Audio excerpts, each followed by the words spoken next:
Hey everybody, how's it going? And welcome back to the show. Today, I'm super stoked to announce our guest and introduce him, Charles Seaman. Charles, thanks so much for being on the show. Sujata, thank you very much for having me. Well, really excited for the conversation today, everyone. Charles is a native of Brooklyn, New York.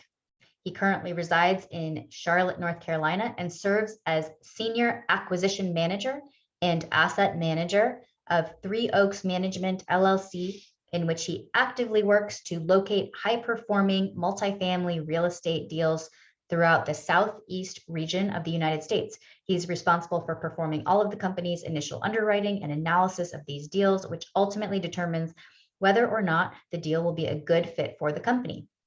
He's also involved with contract negotiation and capital raising to make sure that the deals close, remaining involved after closing to manage the assets so that they perform in a manner that provides investors with exceptional returns. All very important skills when it comes to syndication. So great to have you here.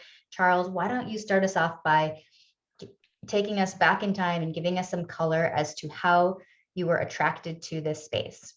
Absolutely. So, unlike most people, my path probably started a little bit differently. As opposed to me seeking real estate out, I really fell into it. And I was fortunate when I was 20 years old that, I jokingly say that I was young, dumb, and broke. And I said I was in desperate need of a real job at that point. So I was fortunate to wind up working for a guy who was very successful and amongst other things is a commercial real estate investor. And I spent 14 years working with him in Midtown Manhattan and working very closely with him and learning a lot from him. And I always knew that I wanted to be in real estate myself, but I also knew that I didn't have the budget to start with commercial real estate. So initially, that was 2005 when I first started there. Fast forward about 9, 10 years, 2014, 2015, I started dabbling in single family and I started experimenting with wholesaling, but I quickly determined two things. One, I really don't like them as much.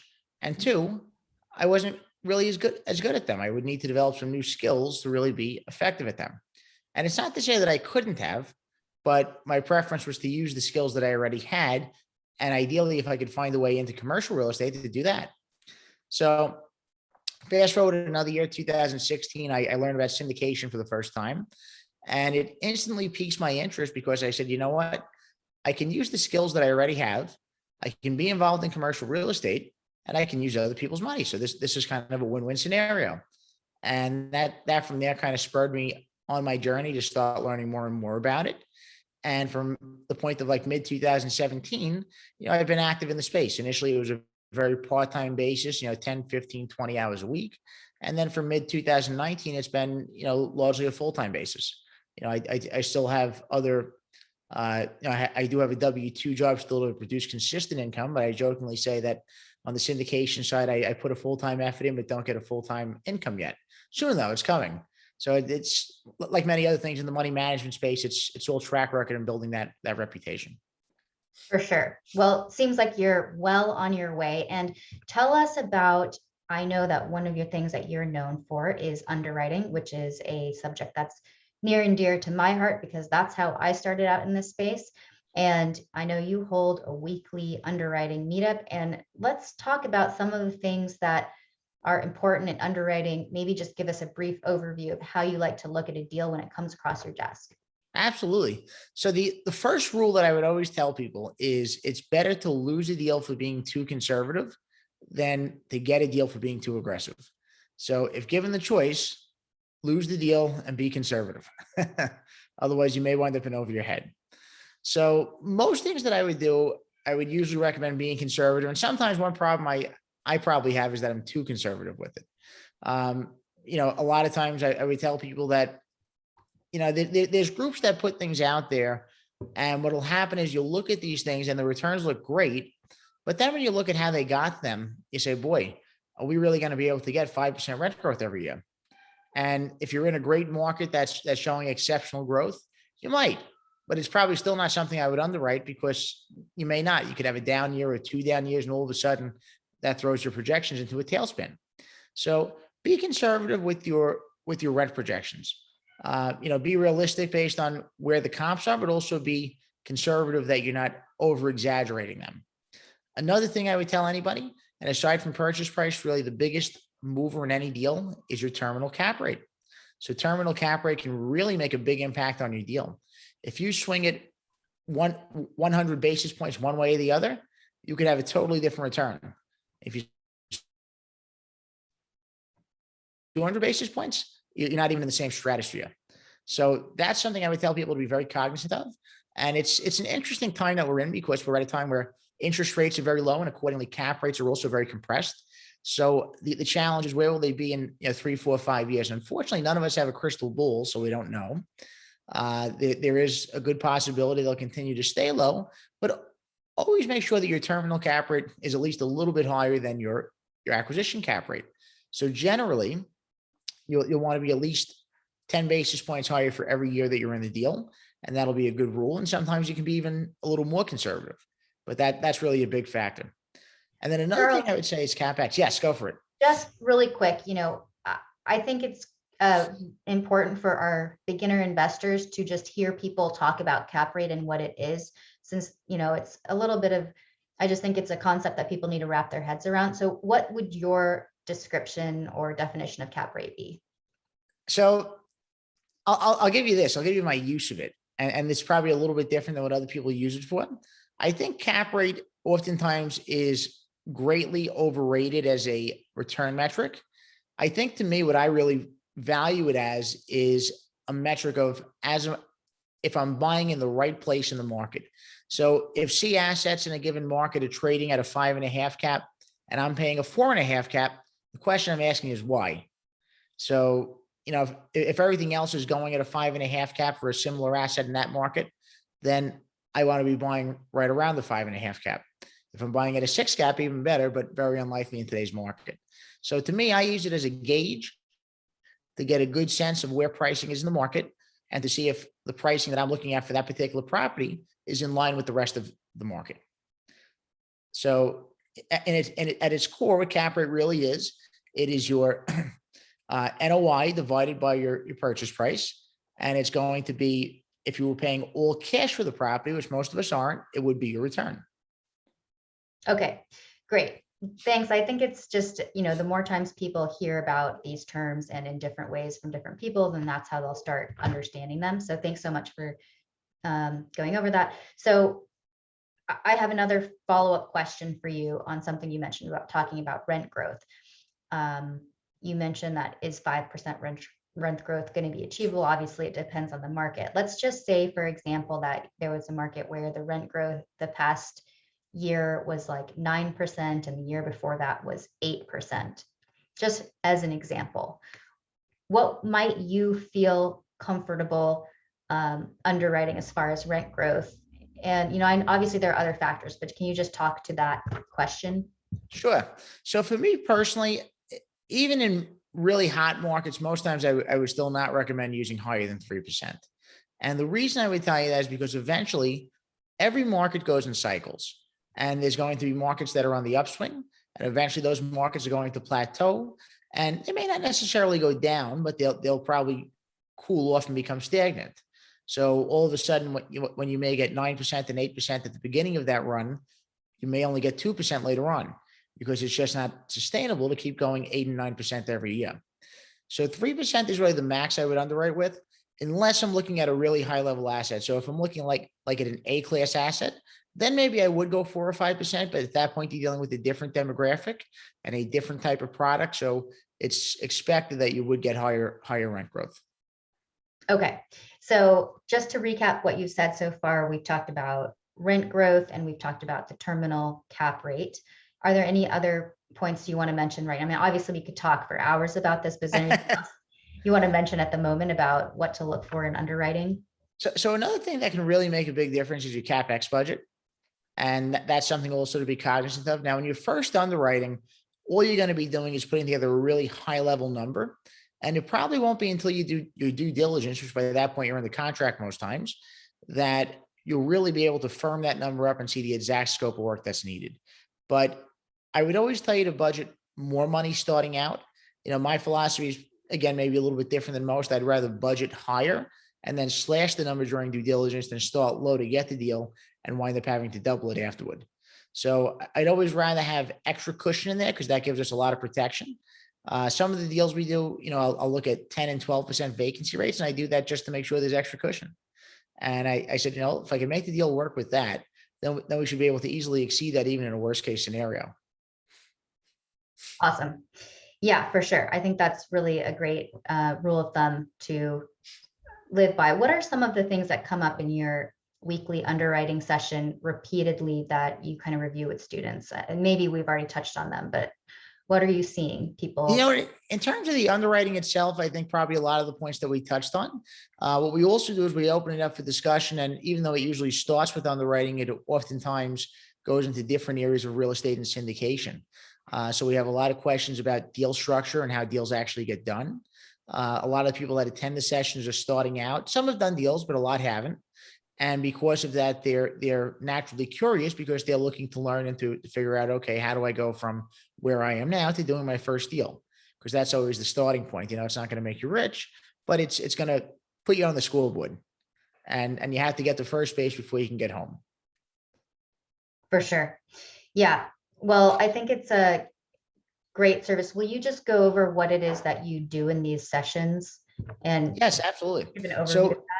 every Saturday on Zoom, I host a free underwriting session where we underwrite an actual multifamily deal. And sometimes the attendees submit different deals. Sometimes I pick deals of my own, and we actually walk through the deal. So we'll go through the financials, through the trailing 12. We'll look at the rent roll sometimes, and then we also go through the offering memorandum if they have one. And we look for different points. And I show people how I would normally underwrite a deal. And we make Charles, the sessions interactive. Yes. Just ask you to for our folks who this is, who haven't done this before, could you just define those terms like the T12, the rent roll, et cetera? Absolutely. So really high level. So underwriting itself is a fancy way of saying analyzing. But T12 or trailing 12. So whenever you hit T anything, T stands for trailing, and the number after is the number of months that is trailing. So a T12 is a trailing 12. It's the last 12 months of income and expenses. And as opposed to just having a profit and loss statement that has everything jumbled together, the benefit to a T12 is that the numbers start to tell you a story. So you can still get the total numbers when you look in your total column, but as you look through the individual months, you'll start seeing, okay, what's happening here? So all of a sudden, collections were really strong in months 1, 2, and 3.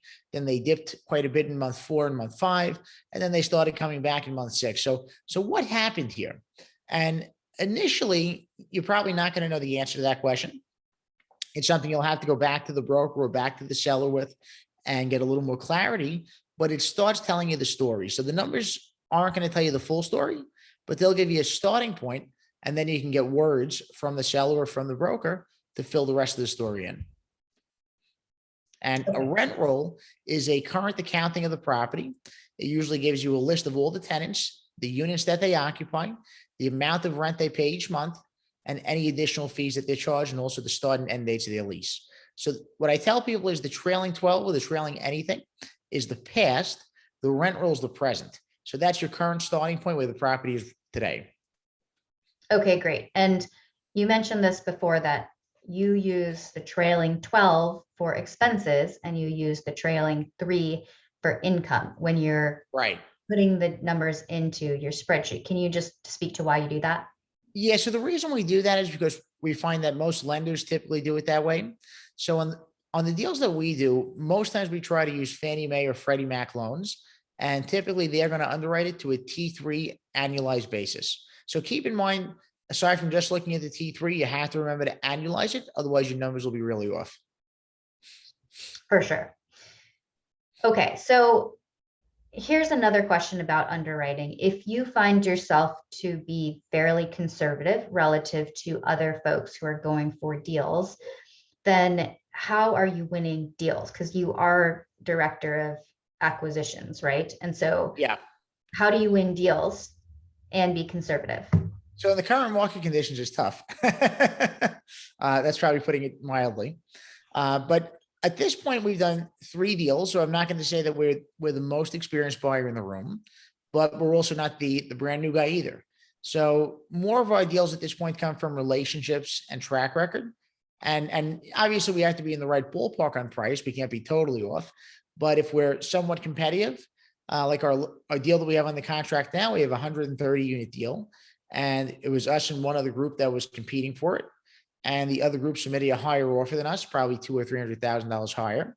And they were probably just as credible as we were, with the only caveat being that they were West Coast based. The deal was in North Carolina, where I am, and they didn't really know the broker, but we did. So the broker vouched for us. They put a good word in for us with the seller, and they said, even though these other guys look good, we don't know them, we can't vouch for them. They vouched for us. So the seller decided to go with us because they had good words put in from the broker, and really relationships and track record. Most of the deals that we're finding at this point are in the 50 to 100 unit space. And I'll say two things with that. One is that it's a lot easier to get deals in that space than it is when you go north of 100 units, because there's less competition and there's less real competition. A lot of times your people that you're going to be competing against are either brand new syndicators or they're local families with money. And most times a well-run syndication is probably a smoother operation than like a local guy with money. So it becomes easier to land deals in that space once you've done one or two, because at that point you have more credibility than a lot of your competition. So that works really well. The biggest challenge with those deals is figuring out how to manage them. But if you can do that effectively, then oftentimes you can do very well in those deals, as long as you able to manage them, most times with offsite management. Now, if you're looking at 100 units and up, it's going to be much more competitive. And even with aggressive underwriting, there's a lot of other factors that come into play. And, some of those are non-refundable money on day one. So up until recently, that wasn't something we were willing to do. Now we are, but sparingly. But groups who put that up will win a lot of times, because that really helps an offer. If two or three groups are competing and everything else is equal, but one of them is willing to put up non-refundable money immediately and the others aren't, then most times the seller is going to go with that guy because they feel that group is more motivated to get it done. For sure. So circling back to the underwriting conservatively question, how do you get in the ballpark of price if you're underwriting 3% and they're underwriting 5% rent growth? So what I would say is, if we're doing something like that, we probably wouldn't be in the same ballpark unless one of us made a mistake, because there's really no way that somebody can be using 2 or 3% and somebody else using 5%, and you're winding up with similar pricing. So on a deal like that, if it's something that is less than 100 units, I think as long as we weren't totally off, so let's say if hypothetically the pricing guidance is, $5 million and we come in at 4.5, we're still in the right ballpark. So what may happen is, maybe you'll get somebody else that comes in at 4.8 or 4.9, but the broker doesn't really know them too well and that they can't vouch for their ability to close. Then they might come back to us because we have a track record and say, listen, can you come up a little bit? Can you do 4.6? Can you do 4.7? What can you do to make it work? Mm-hmm. So really there's a lot of back and forth negotiation. And at this point, being that we have a track record, it helps a lot with deals like that. Okay. And just to continue to kind of dig into the details, since this is your wheelhouse, if you were going to try to come up by $100,000 or $200,000 from 4.5 to 4.6 or 7, then where might you be looking in your model to make that adjustment and be able to come up a little bit? So the first thing I would look at is, if I put that price in, what do my returns look like? And then the second thing I would look at is, if they're not as favorable as I'd like them to be, I would say, is there anything I can do better on? So if I'm using, a 10% vacancy, is it realistic that I could run this at 8? And I'd probably still show 10, but I'd like to at least feel confident that I could run it at 8 and do better even if we don't show that. So I like to see where are the different spots that I could potentially tweak, and what can we do better on. So as I start to look at that, if I feel confident that we can do it, then I'll usually up the offer price to be competitive with it.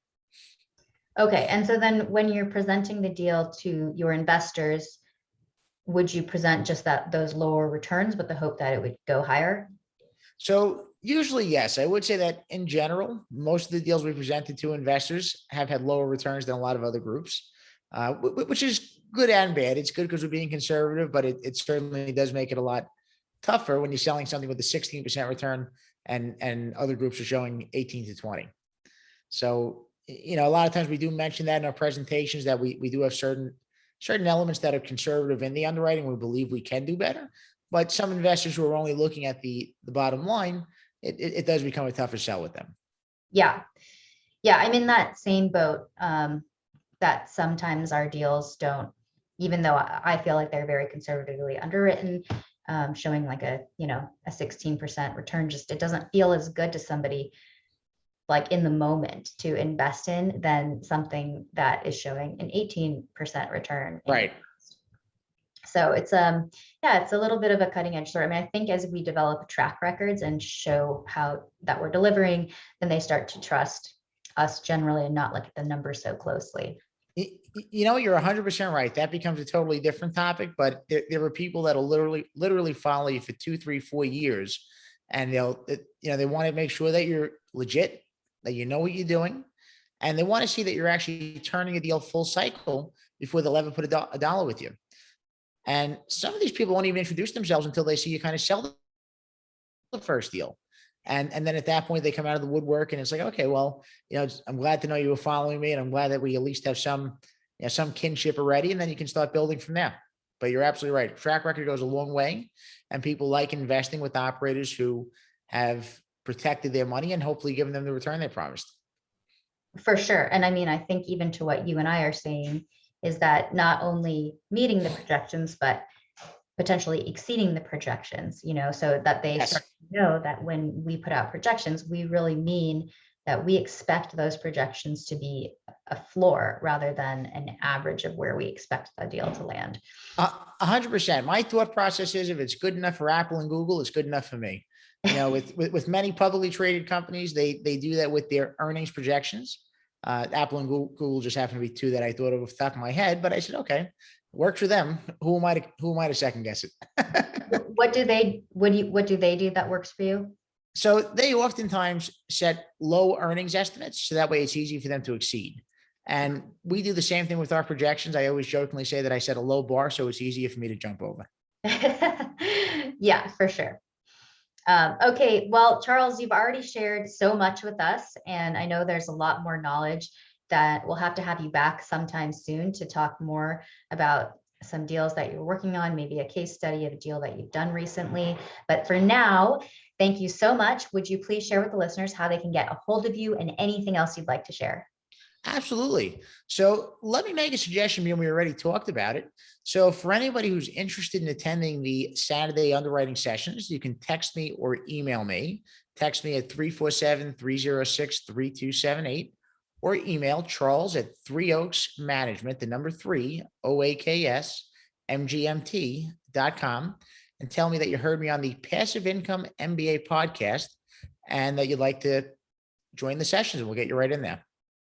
Awesome. Well, I hope you all take advantage of that opportunity. It'll be a really great way for you to pretty quickly understand some of the basics of how we actually analyze these deals, which is such an important skill and will give you a lot of confidence if you haven't done it before and been kind of had your hand held through the process. So definitely recommend that you take advantage of Charles' amazing offer. Thank you so much, Charles, for being on the show. We'll see you next time. Thanks for having me.